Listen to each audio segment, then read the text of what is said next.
the bottom line is, again, still assessing what these are, and, just don't have anything further to pass along. I'd refer you to U.S. Air Forces in Europe, which I'm sure you're in contact with, just to keep in touch on the latest on that. And can you share anything yet about how you guys are detecting or countering them? Again, I don't want to get into the specifics in terms of tactics, techniques, and procedures as it relates to force protection. Certainly, we have a variety of means at our disposal, and we will protect our personnel and our facilities. But, again, just to kind of put this into context, even here in the United States, right, if there are drones that are being flown by hobbyists or some other entity, you want to make sure that you're doing due diligence not only to protect yourself and the safety of others, but also using appropriate measures in order to not inadvertently create second and third order effects. In other words, potentially harming the civilian communities in which we operate in and around. So again, right now the assessment is that these drones have had no operational impact or safety impact on our personnel at any of these facilities. We're keeping a close eye on them. We're, of course, communicating very regularly with the UK host nation authorities, and we'll take appropriate measures, again, to protect our personnel and our people. Sure. Just a quick follow-up. Have there been any drone incidents domestically since October?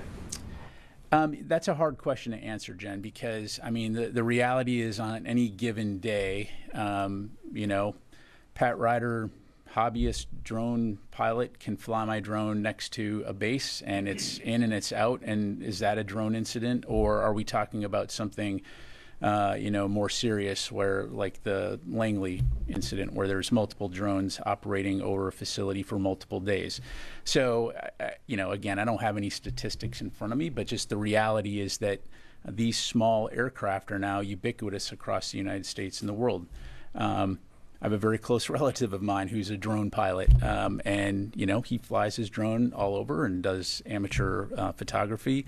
And what if that drone gets blown or carried by the wind too close to a facility, or they don't understand the FAA rules, et cetera, et cetera. So this is something that the department, the FAA, and others are looking at in this modern era of small aircraft. How do we make sure that we're responsibly protecting our assets while at the same time not assuming every single aircraft is going to be a threat?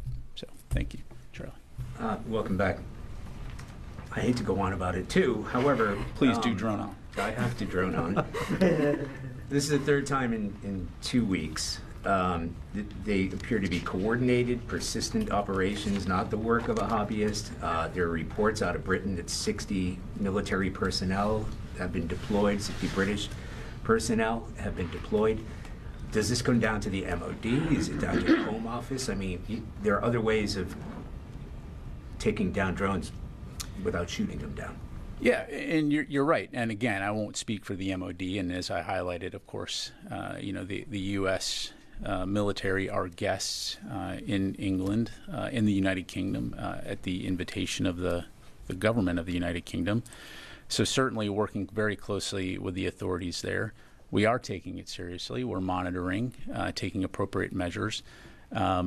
Again, I'm not going to get into the specific TTPs in terms of when and if we feel that we need to take something down. At this point, the assessment is that these do not pose any type of effect on our operations or safety of our personnel.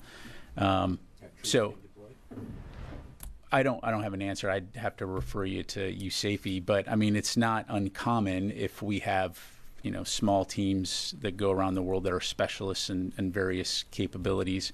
So I don't have an answer to that question. But you've got RAF Mildenhall, RAF Lakenheath, RAF Feltwell. All those bases are in close proximity. Literally minutes away from each other. So, again, we'll continue to keep an eye on it. But as of right now, I would just, caution jumping to conclusions about what this is and who's doing it. And we'll just, continue to keep you updated. I have an unrelated